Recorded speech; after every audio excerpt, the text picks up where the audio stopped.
नमस्कार, बहुत बहुत स्वागत है आप सभी का बुलेटिन में। मैं हूं आपके साथ अस्मिता। बुलेटिन की शुरुआत करेंगे इस वक्त की खबरों के साथ।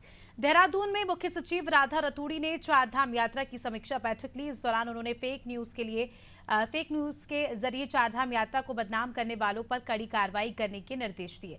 मुख्य सचिव ने अधिकारियों से कहा कि चारधाम यात्रा का दुष्प्रचार करने वाले और फेक वीडियो बनाने वालों के खिलाफ एफआईआर दर्ज की जाए।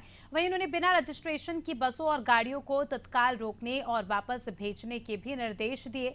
इसके साथ ही मुख्य सचिव ने श्रद्धालुओं की समस्याओं को मौके पर ही निराकरण करने के भी निर्देश दिए। आपको बता दें कि कुछ लोग फेक न्यूज के जरिए चारधाम यात्रा को बदनाम करने का काम कर रहे हैं, जिनके खिलाफ प्रशासन अब कड़ी कार्रवाई करेगा।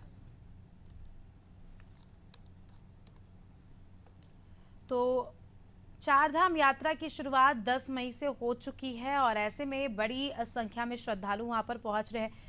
छोटी मोटी चीजें देखिए होती है, जब लाखों की संख्या में लोग पहुंचते हैं तो थोड़ी सी असुविधा का सामना करना पड़ जाता है, लेकिन कुछ लोग इसका फायदा उठा रहे हैं। फेक वीडियोस बनाए जा रहे हैं, उसे वायरल किया जा रहा है और ये दिखाया जा रहा है कि चारधाम यात्रा में लोगों को यानी कि डराने की कोशिश की जा रही है। उस पर मुख्य सचिव ने एफआईआर के निर्देश दिए हैं।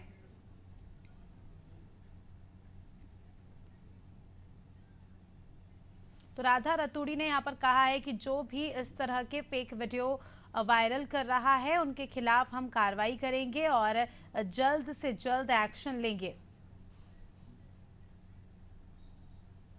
तो मुख्य सचिव ने एफआईआर करने के भी निर्देश दिए हैं। चारधाम यात्रा को लेकर समीक्षा बैठक की, जिसमें तमाम मुद्दों को लेकर, तमाम बातों को लेकर चर्चा की गई और सबसे ज़्यादा चिंताजनक विषय तो ये है कि जो श्रद्धालु अभी जाने वाले और जो श्रद्धालु वहां पर मौजूद हैं उन्हें भी फेक वीडियो के जरिए डराया जा रहा है, माहौल खराब करने की कोशिश की जा रही है।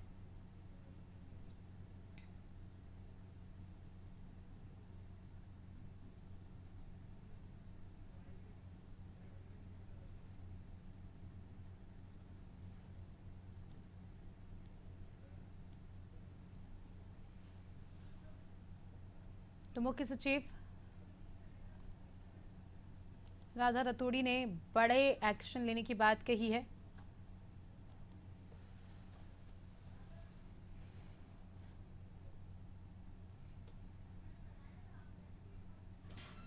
चारधाम यात्रा की समीक्षा बैठक को लेकर अपडेट हम आपको दे रहे हैं। मुख्य सचिव राधा रतूड़ी ने निर्देश दिया है कि जो भी फेक वीडियो बनाकर वायरल कर रहा है उनके खिलाफ कार्रवाई होगी।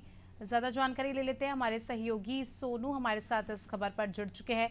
सोनू, चारधाम यात्रा को लेकर मुख्य सचिव राधा रतूड़ी ने बैठक ली, जिसमें तमाम मुद्दों को लेकर चर्चा की गई और सबसे बड़ा मुद्दा तो ये है कि फेक वीडियो काफी ज्यादा वायरल किए जा रहे हैं उत्तराखंड से। जिस तरह से हम देख रहे हैं कि 10 तारीख से ही यात्रा की शुरुआत हो गई है, लाखों की संख्या में यात्री पहुंच रहे हैं और अभी भी ये सिलसिला जारी है।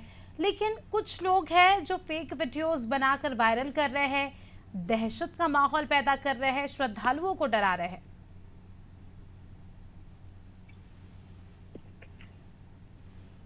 सोनू, क्या आप हमें सुन पा रहे हैं? एक बार अपना सवाल दोहराएंगे? जी, चारधाम यात्रा को लेकर मुख्य सचिव ने बैठक की, जिसमें तमाम मुद्दों को लेकर चारधाम से जुड़े चर्चा की गई और सबसे बड़ा मुद्दा सामने आया वो है फेक वीडियोस। काफी ज्यादा फेक वीडियोस उत्तराखंड की चारधाम यात्रा से वायरल किए जा रहे हैं, जो कि माहौल को खराब कर रहे हैं।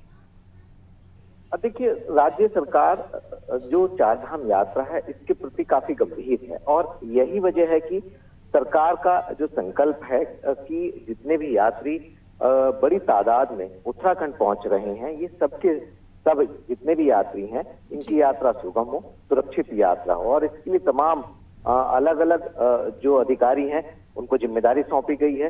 मुख्यमंत्री चुनावी व्यस्तता के बावजूद लगातार मुख्य सचिव से अपडेट ले रहे हैं और मुख्यमंत्री के दिशा निर्देश के बाद जो मुख्य सचिव हैं उनके नेतृत्व में समीक्षा बैठक की जा रही है।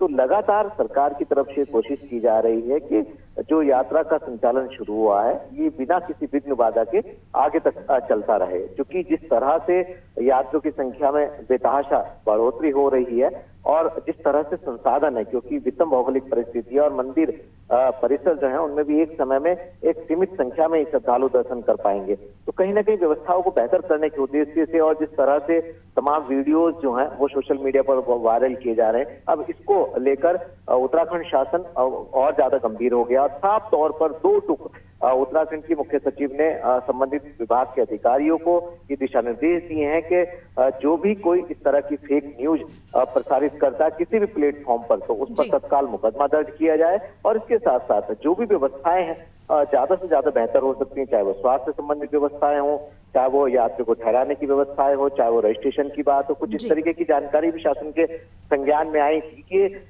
मुख्य सचिव कार्यालय को भी इस तरीके की जानकारी प्राप्त हुई थी कि जो श्रद्धालु हैं जिनका रजिस्ट्रेशन बाद की तिथि का है लेकिन वो पहले ही यात्रा करने के लिए प्रयास कर रहे हैं, तो ऐसे में कहीं ना कहीं व्यवस्थाएं प्रभावित हो रही हैं। तो एक व्यवस्थित तरीके से यात्रा हो, इस पर फोकस हो रहा है और इससे जुड़े जितने भी पहलू हैं उसके लिए अलग अलग अधिकारियों को, IAS अधिकारियों को, PCS अधिकारियों को जिम्मेदारी सौंपी गई है। और उम्मीद ये की जा रही है कि यात्रा जो है सकुशल यात्रा होगी, सुरक्षित यात्रा होगी, एक सुरक्षित और सुगम यात्रा का संदेश लेकर श्रद्धालु अपने घर वापस लौटेंगे। बिल्कुल, बहुत बहुत शुक्रिया आपका सोनू, हमारे साथ जुड़ने के लिए और तमाम जानकारी के लिए। तो देखिए, सरकार की भी यही कोशिश है और ऐसे में अनादि टीवी भी अपने दर्शकों से यही अपील करता है कि इस तरह के अगर फेक वीडियोस आप देखते हैं तो सबसे पहली बात उसे प्रमोट मत कीजिए और एक्शन आप इस पर FIR भी दर्ज करा सकते हैं, क्योंकि ये फेक वीडियो जो है माहौल को खराब करने का काम करता है। तो ऐसे में एक जागरूक नागरिक होने का परिचय दीजिए और इस तरह के